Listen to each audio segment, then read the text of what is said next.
കുടയുടെ കീഴിൽ കോപ്പിക്കുടയും ചൂടി എന്നാ ഒരു പാട്ടൊക്കെ പാടി. നമ്മുടെയൊക്കെ ചെറുപ്പത്തിൽ ഒരു പോപ്പിക്കുടയ്ക്ക് വേണ്ടി നമ്മൾ കൊതിച്ചിട്ടുണ്ട്, ശരിയല്ലേ? പിള്ളേരെ വിളിക്കാനായിട്ട് വന്ന് നിൽക്കുക. ബസ് ഇവിടെ അല്ലേ വന്നിരിക്കുന്നേ? എന്നാ വണ്ടി അങ്ങോട്ട് ഇറങ്ങി വരത്തില്ലേ? അവരങ്ങോട്ട് ഇറങ്ങി വരികയല്ല, വഴി മോശമാണ്.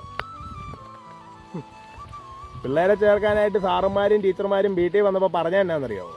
പിള്ളേരെ വീട്ടുമുറ്റത്ത് കൊണ്ടു വിട്ടേക്കാമെന്ന്. ആദ്യത്തെ 2 മാസമൊക്കെ കൊണ്ടു വിടുമായിരുന്നു.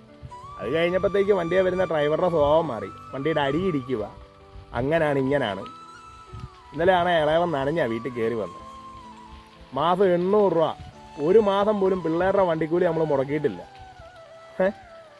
വണ്ടിക്കൂലി എന്നല്ല കേട്ടോ, അത് എന്ത് ഫീസാണേലും നമ്മൾ കറക്റ്റായിട്ട് കൊടുക്കും. നമുക്ക് വിഷമമാണ്.